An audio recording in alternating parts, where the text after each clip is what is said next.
Greetings. Welcome to the SciFi Pubcast, the podcast that tries to be a pub and perhaps someday a pub that tries to be a podcast. As always, we are looking for customers to come visit our bar. If you're passionate about something, want to be in a podcast, then let us know because this bar is all about community. If you want to help us out, please consider leaving a 5-star review wherever you find the show and subscribing to our YouTube channel. I am Joel. I'm the proprietor of the SciFi Pubcast. And with me at the bar today, we have our regular staff members, Keri Simpson and Derek BB. Hi, folks. Hey. Hello. Hey. Yes, yeah. So I'm locked out of my office at the university I'm attending, Western University in London, Ontario. So I don't have a podcasting mic. So I'm literally sitting outside using the university's Wi-Fi to do this podcasting recording. And yes, and if you are listening and not seeing the video, I have nice Gothic buildings in the background. There's undergraduates walking behind me sometimes, and there's a bunch of Canadian geese. That's right, Canadian geese, which is fun. Don't you just call them geese there? Yeah, no, it's probably Canadian geese. It's very nationalistic nowadays, okay? We live in a really weird world, okay? And if you look way down that way, big tower, that's where my physical bar, which I work at as a bartender and a karaoke host, the grad club's located in the basement of that facility. The trees are blocking the building mostly. Yeah, so strange times. But yes, but Keri, let's go to you first. How's life in Southern California? What's new and exciting?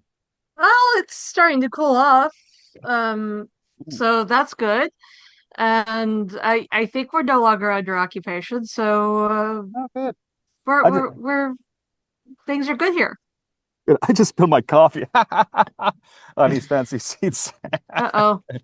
Okay, so I miss my pants, so that's something. Uh-oh. That's a win in my books. So yes, okay, okay. How's things like besides the occupation or the lack of? I think things are going pretty good. There's, lots and lots of protests right now because of stuff and things. And yeah, so things are good. Good. And Derek, man, how are things in the hills of Pennsylvania? Well, life is life, but I do have something to look forward to. A week from now, I'll be at Disney World enjoying myself there, so that's exciting. That's excellent. I know that Disney's in the news and it's controversial, and yeah, it is what it is. I think people take their own stances. I'm going to Disney next month to. Oh wait, the geese are flying, fly, fly all the way to Walt Disney World. Okay. Don't poop on Joel. That has happened before. Yes, and I'm actually proud. I hit the record button this time, so yes, that's another one. Yeah, I'm going to Disney in late October with my brother Sean. We're going to be staying at the new Poly Tower, which is great because Sean has become a Disney Vacations Club member. So regardless what happens with Disney, yes, I'm in the for the long haul because my brother Sean, who I love dearly. But enough about me. So what's new with you, Derek? Anything besides the whole Disney trip plan? No, that's about it. That's all I have to look forward to. Oh, I do have one notable thing. Just this morning, I finally finished the rewrites on the first book of my science fiction series Terminus, and I'm sending it off to my editor. So I've been working on that pretty much all summer, going through lots of rewrites, getting lots of critiques.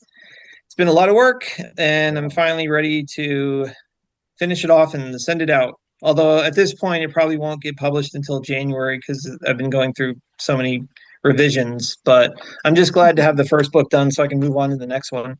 Yeah, well, that's cool. And I know all about revisions. I've been writing my dissertation very, very slowly because you know who's in charge of editing and approving the authority figure. Friend of the show, Dr. Reynold Graham, professor of law. Yes. So for every paragraph or two paragraphs I write, I delete most of it. So it's been very learning, not very progressive. And I have to speed up things. It's costing me money, okay? So that's where I'm at. Next month, again, I'm heading down to Disney World again, but I'm going to be stopping in Nashville, Tennessee for 2 nights. So I'm looking forward to going there. I'm going to see Bill Murray, the comedian. Yes, he has his own blues rock Nice. band playing, and he's playing the Raymond, so which is a the historic venue downtown Nashville, Tennessee. So I'm very much looking to that. Me and Bill. I love Bill since I was a child. One of my favorite movies is Wes Anderson's The Life Aquatic, of course, starring Bill Murray. And even back in the days of Ghostbusters and Stripes and oh, Meatballs. Remember the movie Meatballs? Love that. Yes. I actually just saw him this morning. I watched the Phoenician Scheme, the new Wes Oh, Anderson movie, yeah, I own and that. Yeah, nice. it was actually good. I would say it's the best one he's done since Grand Budapest Hotel, because I Yeah, haven't been that enamored with his recent movies, but I thought this one was very enjoyable and I recommend it.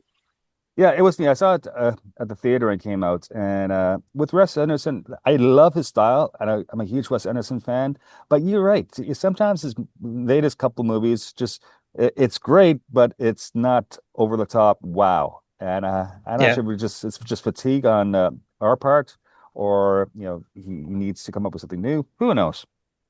Well, Uh, I think it's the story choices because this one actually yeah. had like a little bit of adventure and action to it. Mm. You know, it actually felt like a story worth telling that was moving somewhere as opposed to just people sitting around saying weird things.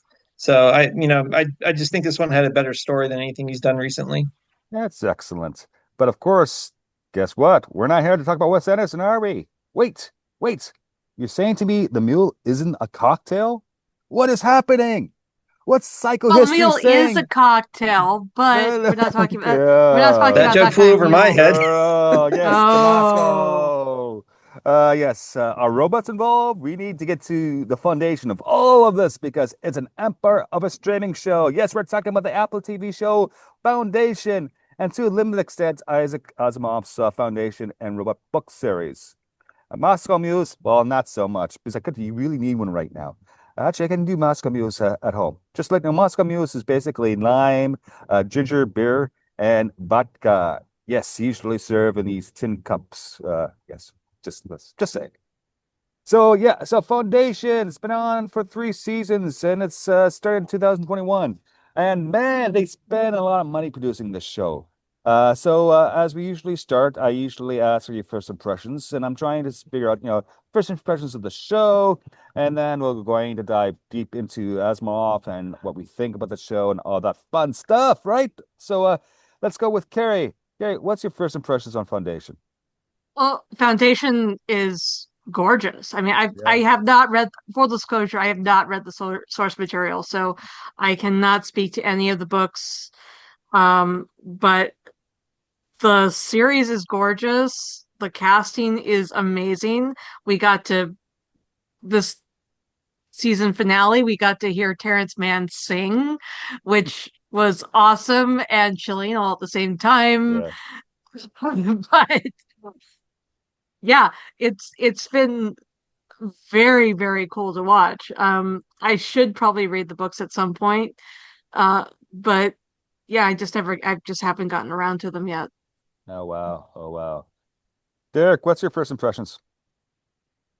I read these books as a kid, and they're certainly of their time. I mean, obviously, they were very groundbreaking in the 1950s and on, but they're not really a traditional narrative that we would appreciate in this day and age. So, obviously, the television series has made very drastic changes, and some of it I agree with, some of it I don't. I enjoy the series. I like watching it. I don't feel like it's a perfect show. I don't feel like the characters exist as interesting entities on their own right. They don't really feel like they have personalities. The world doesn't really feel lived in a real way, like in a like a Star Wars or a Star Trek or something. So everything about it kind of feels a little superficial and fake to me. But that being said, it's certainly a notable series that's worth watching. It's got some interesting ideas in it. They've certainly spent several $1 million on it. It looks like a movie, so the visuals are great. And for the third season in particular, I would say that this was the best season out of all three because we finally got an interesting villain in the mule. One of the other problems with this show is that, like the actual plot and the bad guys are never that very compelling. But the mule was a great villain. It was a great performance. I don't know his name, but he's from Game of Thrones. He was a really great, charismatic, interesting villain that really had some personality and life to him that really made the show come alive. So I'd say that this was definitely the best season of the show so far. Nice, nice. So I read the Robot series by Isaac Asimov, and I think I read the Foundation series as a child, but I need to revisit it. I've been buying them like different versions of like different volumes, I should say, of the Foundation series at the Goodwill bookstore because they're so expensive to buy outright on Amazon. So someday when I have lots of time to read, I'll go back and read it. So yeah, 1950s. Isaac Asimov. He's a big name in science fiction. He's one of the three head wizards, so to speak, right? Him, Arthur C. Clarke, and Robert Heinlein. Uh, they're known as what are they known? Like they're like the top three, right? Back in the traditional, Yeah, I would say yeah. they were like the big three. Yeah. Uh, and so what was neat is with Asimov, he was writing these things, for different publications. He wasn't writing in order. A lot of times it's just a bunch of short stories put together into a novel form, right? Okay. And so as a result of that, like he literally tried to merge the Foundation books with the Robot series so it makes more sense, which this show on Apple TV takes full advantage of. Hence why we get Yeah, I noticed robots. that. Yeah. I had a feeling that's kind of what they were getting at. It's like, Yeah. oh, yeah, this this makes total sense. They're just kind of merging all of the Asimov storylines all together. So that's cool. Yeah. In terms of my impressions, I think it's gorgeous. I think Apple TV is spending way too much money on that. I think what works for Foundation is the scale of the universe and the scale of civilization, and quite frankly, the scale of the different genocides within the plot Hmm. itself. It's about big picture stuff as opposed to small picture, and it's hard because I know Derek, like he said, it's hard until you get characters that you actually like or you hate as as either heroes or villains. And if you don't have that emotional connection to the characters, all you have left is intellectual big scale stuff. So I think this TV show can do a better job at giving the viewer a reason to care for its characters. But personally, I love the scale. It's so massive. Hmm. Well, it's kind of hard because it's kind of hard. It's an interesting way to do it Yeah, because I mean, like at least for the with the Klingons, like some of them they're all basically the same, played by the same actors, but the yeah. subtle differences in each generation of the Klingons is just like, oh, well, you're all sociopaths in some way, and you're all authoritarians in some way. Sometimes you try to be better, but eventually you just turn into you just turn it they just turn into a monster anyway. Or, As we've seen with the finale this season. or they turn into the dude from The Big Lebowski. Okay. Or they turn into the dude from the Big Lebowski and still get themselves killed. Yeah, yeah, yeah. I really like the Lee Pace as an actor. So this Hmm. series is the reason why I went back and I watched Halt and Catch Fire, which was his series before that. The last is like four seasons with Mackenzie Davis is in that. Was it Davis Hmm. Mackenzie? Sorry, but it's a computer series set in like 1980s, and he was great in that as well. So Lee Pace, what an actor! And of course, Jared Harris, which I loved. Like I loved Jared Harris back in The Expanse season one. Never mind, Yes. Chernobyl or everything else he's been doing since then. He was Yes, also really good Moriarty in the second Robert Downey Jr. Sherlock Holmes movie. yes, which is very high on my list because I love that.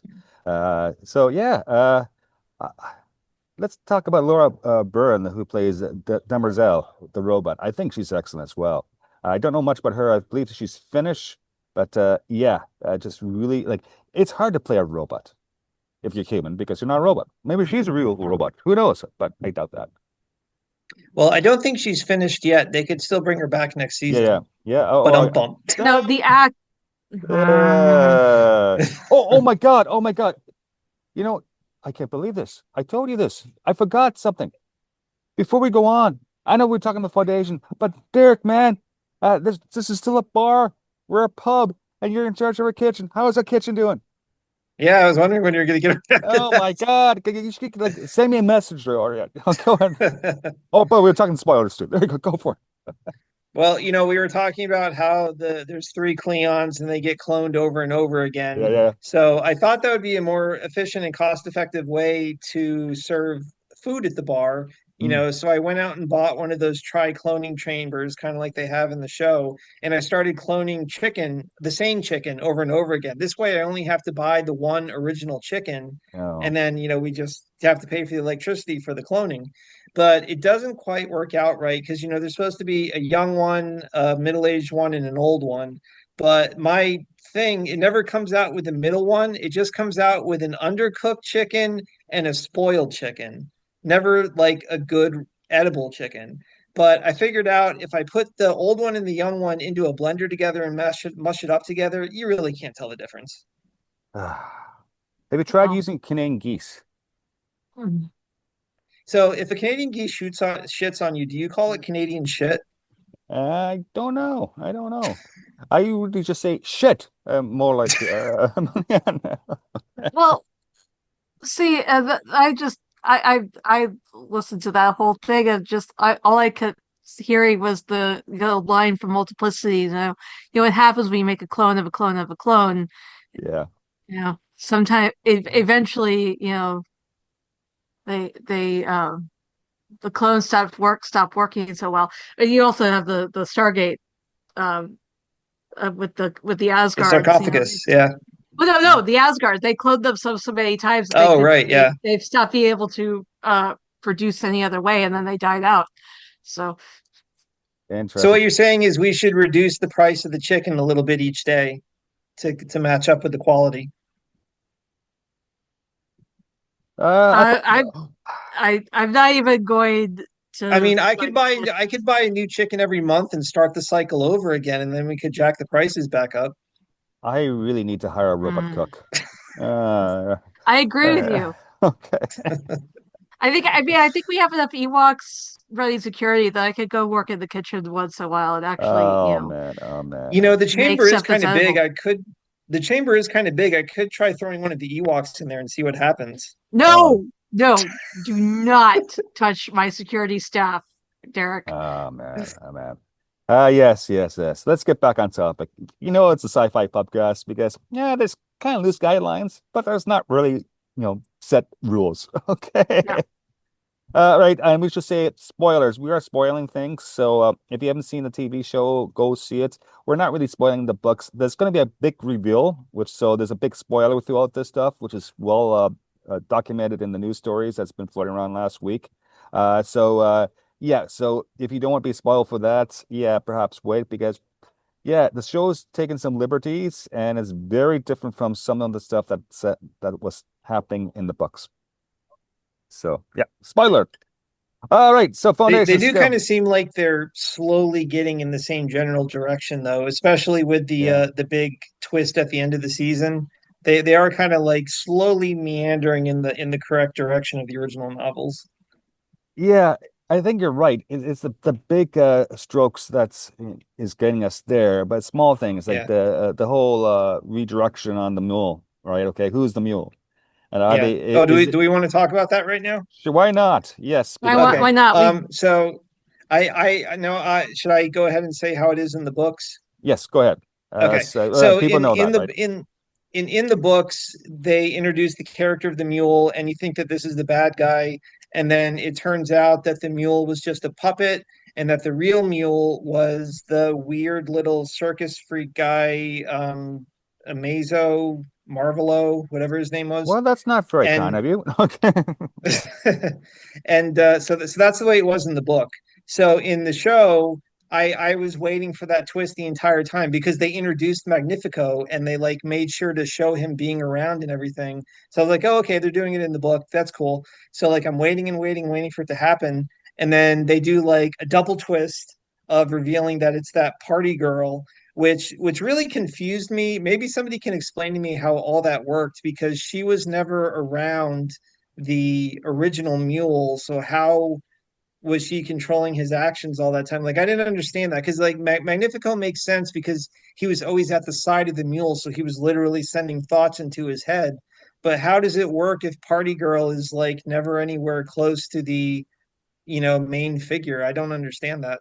Yeah, I'm not sure if she's the mule, the original mule, or the real mule, or is it some sort of consciousness that jumps around from individual to individual, which I I don't was think they believe they not. ever said in really the TV explain Yeah, show that. that she yeah, was the little girl in the flashbacks. yeah, yeah. It's So just yeah, that was kind of a weird. I mean, like it was a cool twist in that I wasn't expecting it, but the more I think about it, the more I'm like, does that actually make sense or not? I don't know. yeah. I mean, it's a really interesting red herring that, we we think it's going one direction and then it's like, oh, surprise, we're doing this instead. And like, why was she living that whole life as like a social influencer party girl when, like she had her other self conquering galaxies? I don't know, like it just didn't make sense to me. It's misdirection, Derek. Yeah, I know, but I mean, He's you have to she's look at it hiding within the reality of the story, and she's hiding in plain sight. yeah, but why does she have to She if doesn't she can control anyone? because Because she's she's setting she's up the one guy to be the mule. So he's the one everyone looks at, and they don't pay attention to her and what she's doing. yeah, she's like the evil Batman. Okay. I mean, maybe she just enjoys the partying and the socializing and stuff because Uh, they did show the fake mule like he likes to go to parties and stuff too. So maybe that's just like legitimately what she enjoys, and then she just has her meat puppet go off and conquer, planets on the side for her. But like she doesn't want to like directly do it herself, I suppose. yeah. I don't What know. would evil Bruce Wayne do? Yeah, I know. To me, it was just it's odd, it's weird. Uh, I watched the episode twice. One really late at night, and then again yesterday, and I just going like, yeah, what's happening there? I don't know. Uh, it's just odd. But The there's other lots. Okay. the other thing that confused me about the way the season ended with the mule was so like they do like the big mission to storm the station and assassinate the mule. They manage to kill the guy, and then we reveal that it's the girl. And then I was a little confused on how events progress after that. They basically just ran away rather than trying to kill her. Is that right? Like why didn't they just try to kill her on the spot? I think it was too powerful. But she Okay. tried to uh, turn, or what's the they have a Convert. convert. Yes. Uh, Yeah. Gale, right? So Yeah, she Okay. tried to convert Yeah, because Gale and like it didn't yeah, work. yeah. it was funny. Like I actually went to the end of the episode just kind of like assuming that she was defeated and done and that the mule storyline was over. And Yeah. then I started thinking about it and thinking about what I saw. I was like, oh wait, they didn't actually kill her, did they? They're like continuing this into the next season then. So Yeah. that was interesting because up till now, each season has been its own time period. But obviously now season four is going to be season three, part two in the same time period with the same people. So that was an interesting change in their formatting. Yeah, so it's been renewed for season four. They're Yep. talking about 8 seasons possibly, but they just changed their showrunner, right? One of the showrunners, Goyer, just departed, I believe. So David Oh, Goyer? really? I didn't know yeah, that. Oh, yeah. wow. Oh, there's rumors of it. Yeah, it's in the news. Like, just Hmm. who knows Hmm. the accuracy of this, but I don't think. Well, he's stepping back, so he's probably going to play less of a role. Let's just say that. Again, yeah, just Google it, check out the news source itself. I don't want to spread any rumors, but that's my understanding from reading some of the articles. Hmm. Well, Yeah. that's interesting because Yeah, I was kind of looking over the list of the novels to see like, well, how much story do they have left? yeah, And I believe that the Mule is in the third novel of the original trilogy because yeah, he basically did an original trilogy in the 50s, and then decades later mm, he went back and he did two prequel books which they kind of used for season one because it was like the story of how Harry Seldon invented psychohistory. So basically, the yeah. two I heard that prequel one. books Yeah, they already used for season one. And then after that, there was a final two novels that kind of wrapped up the whole series. So basically, season four, I guess, would be concluding the original trilogy, and then you'd have two novels left to adapt after that. So I don't really see I don't know. I don't really see how those two novels could fill out to be three seasons unless they're going to be inventing a lot of stuff whole cloth. It's a big universe as long as massive Yeah. Yeah, scales, yeah. because again, we got psychohistory. And we need to talk about psychohistory, whether it's just complete BS or there's something to it, because you have the whole determination versus free will aspect of it, right? Which actually Hmm. plays into the mule as well, because you think about that, because you have empire trying to control things, right? Determining, uh, the lives of all its citizens. You have the mule converting people left, right, and center. Again, determinism, no free will, and yet you have psychohistory saying, "Hey, yeah, yeah, free will doesn't exist, but we have some some stuff we don't understand. Some you know uh, you know spots on the chart that kind of goes funny off sometimes. And you have Gail, who's basically representing free will and making choices that matters, right? So you can look at through this lens, and it's interesting that way. But still, Yeah. yeah, Yeah, it's like where does free will and determinism cross paths and stuff? Like how much stuff can you actually predict and can you how much of it is just, random yeah. random stuff. Yeah, but the thing with psychohistory, it's mathematical. It's not, like Derek Beebe is going to win the lottery. It's not going to be these small What? micro predictions, but it's the large predictions. Empires rise, empires fall. You know, Joel Mhm. has a hangover every third day, things like that, right? Okay.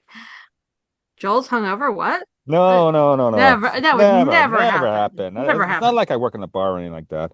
Uh, No, no, not at all. Yeah, but so one thing with the foundation, so we got, of course, the clones in terms of the Cleon emperors, right? Okay, but we got robots, we have spacers, we have metallics, and of course we have humans. And you can say metallics are humans as well, but I kind of put it in a different category. So there's a lot of people, and we haven't met any aliens yet, have we? Nope, no aliens. Not Yeah, really, no. yeah. So Just that's humans. interesting. Just They have various shown alien humans. monsters, though. Oh yeah, interesting. Yeah, like Yeah. because I'm pretty sure when they first get to the planet where they build Terminus in season one, aren't there like All right. alien monsters that they have to fight Yeah, there? yeah, Yeah, okay, okay. Like sentient, like alien races, I was more referring yeah, to, but you're yeah. absolutely right. Aliens has an alien life form. Uh, yeah, I think it's interesting because everything stemmed from Earth. Like we're living in the Mhm. AI age right now. What we're doing right now in 2025, is it going to lead to what we see in the foundation, tens of thousands of years in the future? I Mhm. think that's the power of Asimov's idea at the scale, and how, robots will be very helpful. Then they turn against us in the sense that they were trying to safeguard humanity, but they put more emphasis or more value on the species versus individuals, which justifies, of course, mass genocide, things like that. Yeah. That raises an interesting random question. Who is the first author to ever come up with the idea that robots would rise up and kill us all? Because Mm. the idea of a robot has only existed for since what, around like 1900 or so. I think So about like, who is yeah, the first author to write a story about the robots rising up? yeah. It's Chet Yeah. yeah, was the one who coined the term, and it was more of like a slave like uprising, uh, slave labor. Mhm. But I don't know. That's an interesting question. Uh, hmm. I'm sure somebody came up with it before Asimov. Yeah. And the thing is, like, we all know now, as I just say Skynet, everyone knows what we're talking about, right? Yeah. Yeah. Yeah. Well, who would ever come up with the idea of, a slave race rising up to kill their oppressors? Yes, yes. Spartacus? I don't know. Okay. The Haitian Revolution? What? Okay. Uh, hmm, hmm. That's never happened. That's never happened. Yeah. And we wonder whether or not psychohistory is bullshit. Yeah. Yeah. And, other thing with this is we were talking about empires. We're talking about using political force to conquer and rule over people. very much Mm-hmm. on par with the Roman Empire. There's a lot of back and forth in terms of the parallels, right? Even decimation in the Roman army sense, where 1 in 10 people are killed because of control issues. In other words, in the Roman army, decimation could happen if you had a legion or I don't know, the Roman army version of a platoon, and they or a company, and they fled in battle or they started a mutiny, right? They just killed 1 in 10, doesn't matter, and it sends a message.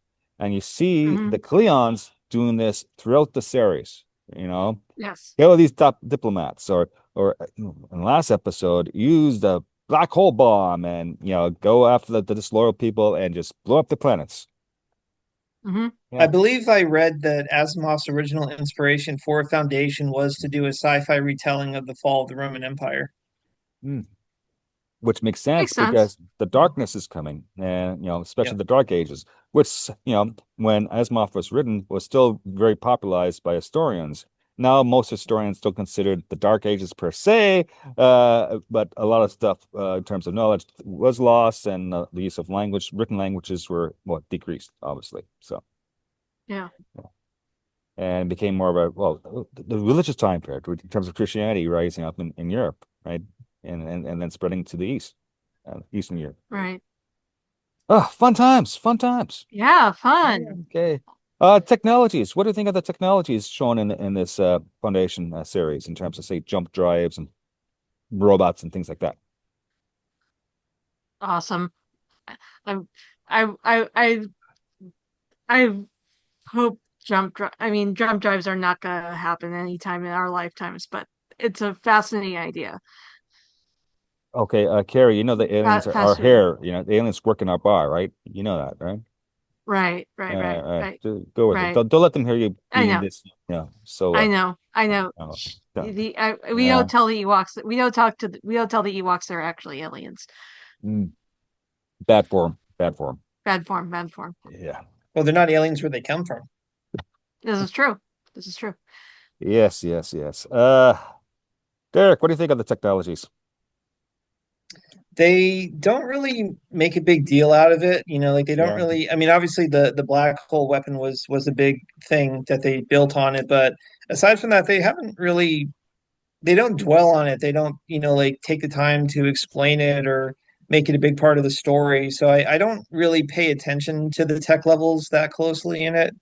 Right. Of course, the big one is the robots, and that is the thing that I'm personally most interested in. When I first read that they were making the series, and that Danielle or Danny or whatever they're calling her was going to be a character, I was really excited because she's a character from the robot novels, Yeah. not the Foundation novels. Yeah. So they're basically saying at the jump set that this was going to be a crossover between the two different series, Yeah. which I thought was a really cool Mm, idea, that it would really spice up the existing Foundation story. Yeah. So she's fascinating. I would love to get a lot more of the backstory with the robot rebellion and everything. I'm hoping they do that in the later seasons because they did really start winking into it for the first time at the end of this season when Lee Pace finds that robot head, and then she can link to it, and then like it wakes up other robots on Earth's moon. So that was all very exciting. I'm really excited to see where that storyline goes because yeah, sentient robots that are now extinct, they do the same thing in Dune, come to think of it. There's the mm-hmm. backstory of robots and now they're extinct and forbidden.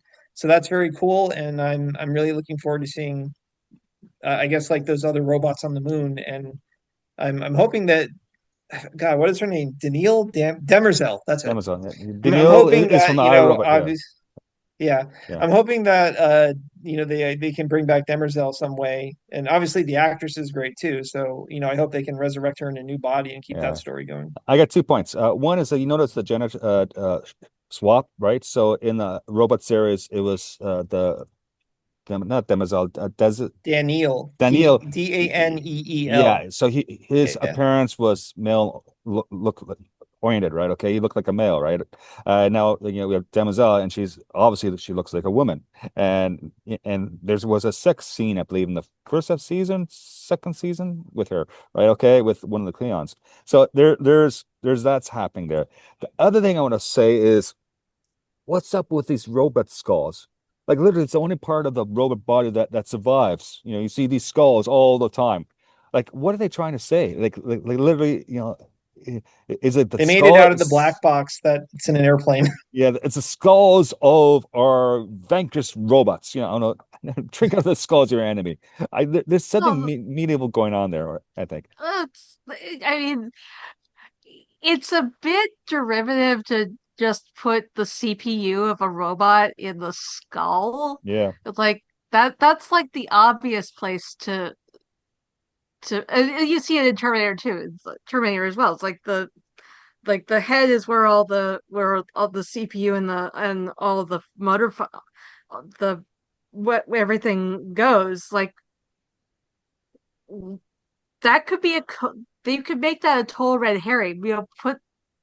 Put the put it like along the spinal column or something. Just I mean, yeah, the head is has the most space, but you know, it's a bit too obvious at this point. If I recall, Asimov in the robot series talk how when they were first developing robots in their fiction in this fictional world, is that there was a massive debate what robots should look like, whether they should look like humans or would they look like other types of forms, black boxes or like non-human appearance. And what's more Mhm. comforting to our perception of robots from a human point of view? Because of course, they introduce new technologies, society tends to change, and because new technologies create um, problems, sometimes unforeseen problems, and humans have a hard time adapting sometimes. So, Yeah. yeah, interesting. The other thing I thought was funny about the robot skull was it was very small. Like Mm, it was like he could like hold it easily within in his hand. mm, So like the robot skull that Lee Pace gets from the cult people, why was it so tiny? yeah, It was almost like a child's skull. Mm, it's no bigger than it's about the same size as a human skull, I think. Well, yeah, but I Maybe mean, like he's my skull is big. I can't hold my skull in my hand. Whereas like theirs, it was like I don't know, it was like a little bit bigger than an orange almost. I think it's like an onion, just different layers, so you can peel it off, yeah, and what yeah. survives, There yeah, you go. Mm. yeah, Oh, that's true. That could be like the inner core of the yeah, brain. yeah. Mhm. Although I'm pretty sure it had like a skull, like eye socket skull and like teeth on it. They yes, they had eye Yeah. sockets and it had teeth. Mm. Because why wouldn't robots need teeth? Yeah. Derek, are you getting any ideas for the kitchen in terms of recipes? Okay. Oh no.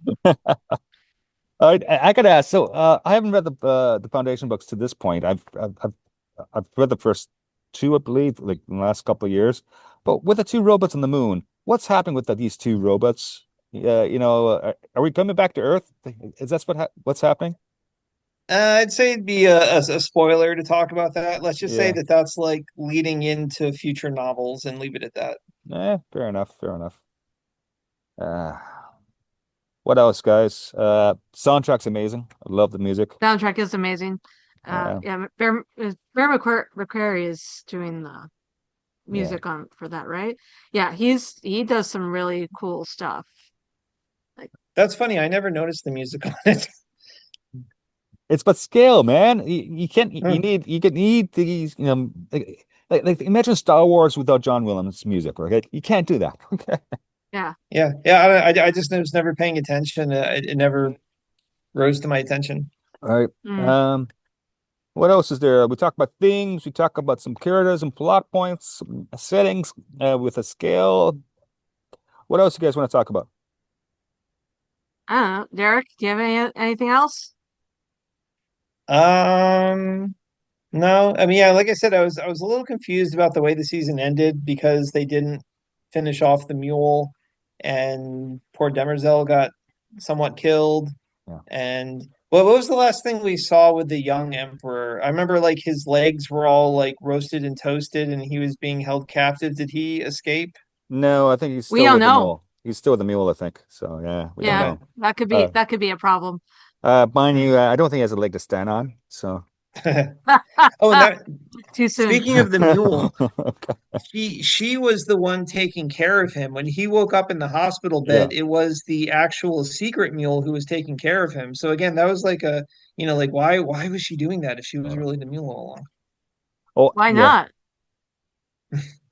Maybe they're in love. I don't know. Okay.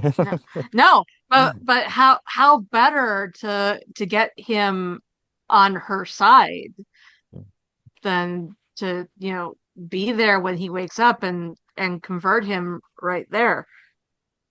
But Yeah. she didn't convert him, right? Not that we know of. Yeah. No, it's just We so don't yeah, like know. We may not if you have can confirmation just of that.